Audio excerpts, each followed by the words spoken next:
Дорогие мои рукодельницы, пожалуйста, минуточку внимания уделите этому сообщению. Я очень стараюсь для вас снимать новые мастер-классы и постоянно, еженедельно выкладывать новые ролики на канал YouTube. Очень прошу вас об обратной связи. Если посмотреть на статистику, которая сейчас вы видите на экране, то без подписки смотрят мой канал 70%. Пожалуйста, подписывайтесь. Мне не нужно, чтобы подписывались те, кому не интересны мои мастер-классы и кто не хочет делать букеты из конфет и цветы из гофрированной бумаги. Но если вы ежемесячно и еженедельно просматриваете ролики и не подписываетесь на канал, то это печально. Пожалуйста, если вы регулярно смотрите и вам интересно, подписывайтесь, потому что это очень важно для каждого блогера, это очень важно для тех мастер-классов, которые я выкладываю. Это очень важно для учениц, которые меня смотрят. И если вам действительно интересно, то подпишитесь, пожалуйста, сейчас на этот канал. Нажимайте на колокольчик, чтобы вам приходили оповещения и вы следили за новинками. И давайте вместе дружить, давайте вместе творить и делать этот мир прекраснее. Благодаря букетам из конфет, благодаря цветам из гофрированной бумаги и благодаря тем эмоциям, которые мы дарим другим людям через наши рукодельные делишки, через наши букеты и подарки, которые мы делаем своими руками. Очень надеюсь, что вы меня услышали и вы будете согласны дружить со мной. Прямо сейчас подписывайтесь на канал, нажимайте колокольчик и давайте продолжать творить вместе.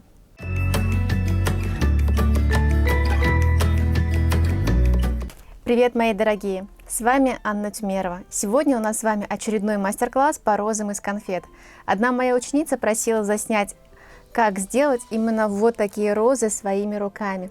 Сколько мастеров, столько вариантов, сколько роз, столько вариантов. Если посмотреть в природе, то роз огромное количество, каждая из них не похожа друг на дружку. И, конечно же, хочется сделать и один вариант, и второй, и третий. И поэтому сегодня мы с вами сделаем вот такие розочки своими руками. Из гофрированной бумаги номер 601 я вырезаю отрезок для того, чтобы сделать серединку цветка. Он у меня длиной 7,5 см и шириной 6 см. После этого я начинаю вырезать заготовки для лепестков. Первый ряд лепестков будет состоять из 3 лепестков, и размер этих лепесточков 7,5 на 3 см. Для цветка нужно 3 таких лепестка. Следующий ряд лепестков будет состоять из 4 лепесточков.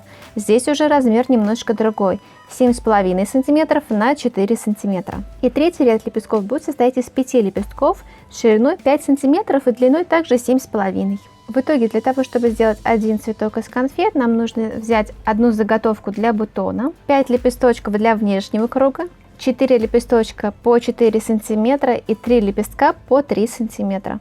Такое количество лепестков мне нужно сделать для того, чтобы сделать этот цветок. Теперь я начинаю придавать форму этим лепесткам. Я беру основу для бутона, складываю ее пополам и кверху закругляю. Получается вот такая заготовка. Ее я растягиваю пальчиками, оставляя сверху не растянутую примерно полсантиметра.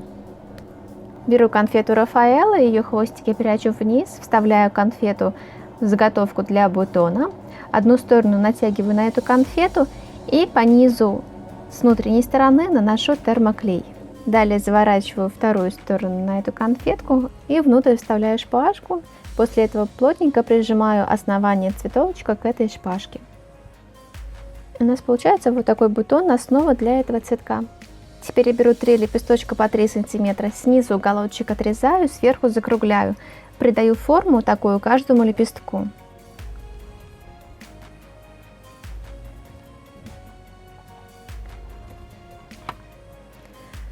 Дальше верхний край я растягиваю наружную сторону, потом выгибаю с внутренней стороны посередине этот лепесток. Сверху я могу немножко придать форму, придавливая на него пальцами и делая небольшие прищипы. И получается такой красивый волнистый лепесток, который прекрасно подойдет для того, чтобы сделать раскрытую розу.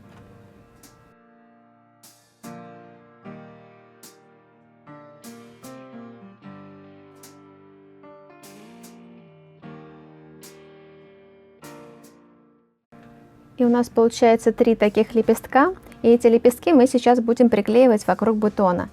По низу лепестка наношу термоклей и приклеиваю к нему бутон. И приклеиваю лепесток так, чтобы бутон у меня утонул в этом лепестке, чтобы самой гофрированной бумаги у бутона практически не было видно, а лепесток был выше этого бутона. Я не прижимаю слишком плотно эти лепестки, для того, чтобы воздушность розы тоже сохранялась. И так по кругу я приклеиваю 3 лепестка.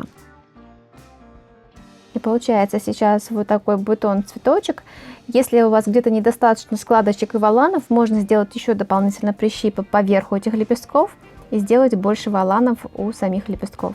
К этому бутону нам нужно приклеить еще 4 лепестка уже вторым рядом. Для этого беру следующие 4 лепестка и придаю им точно такую же форму. Верхний край растягиваю, середину растягиваю, выгибая, создавая вот такую округлость.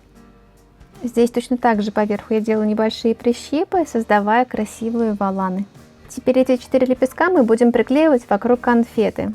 Также наношу термоклей на сам лепесток и приклеиваю вторым кругом.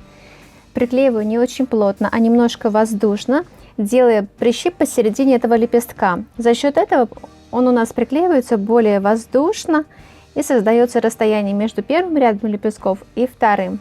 Если вы хотите цветочек сделать менее объемный, то здесь можно приклеивать более плотненько. Я же делаю более объемный цветок, поэтому между лепестками оставляю небольшое расстояние. Так по кругу я приклеиваю 4 лепестка.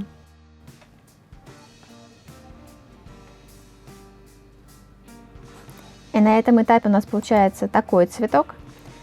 Здесь мы уже сделали 2 ряда лепестков.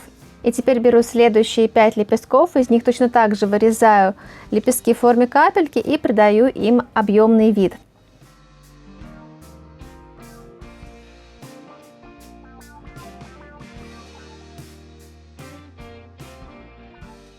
И после того, как они все готовы, я снова приклеиваю их вокруг цветка.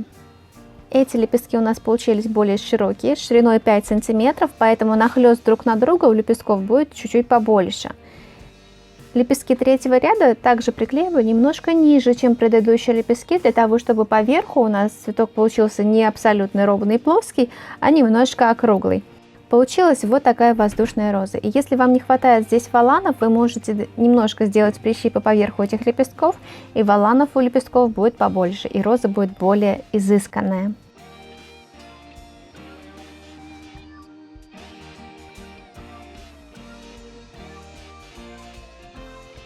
И теперь осталось сделать чашелистики и обернуть ножку. Для этого я беру отрезок гофрированной бумаги зеленого цвета 7 на 8 см. Из этого отрезка я вырезаю чашелистики.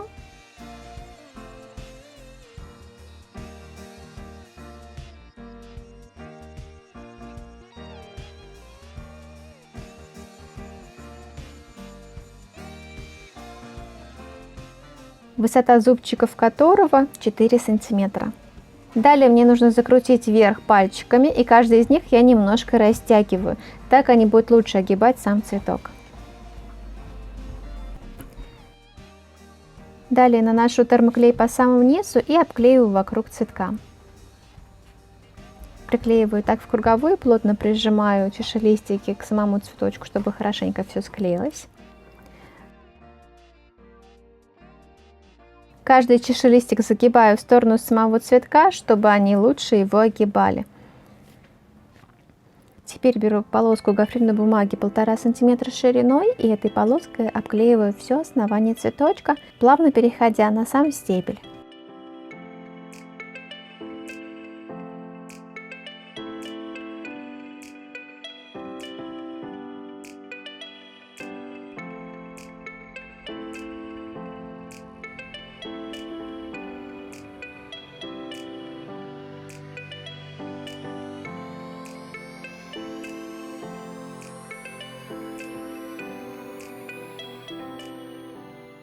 И получается вот такая роза, которую можно применять в любых букетах с конфет. Собирать с ней ручные букеты, корзинки и различные композиции. Очень надеюсь, что этот мастер-класс был вам по душе, он вам понравился, и вы захотите сделать такие розы своими руками. Может быть, вы захотите такие розы сделать на 1 сентября и собрать с ними целый букет. Очень надеюсь, что я смогла вас вдохновить, и моя подписчица тоже смогла вас вдохновить такими розами. Творите, мастерите, вдохновляйте других людей своими букетами из конфет, и всего вам самого наилучшего. С вами была Анна Тюмерова. Пока-пока!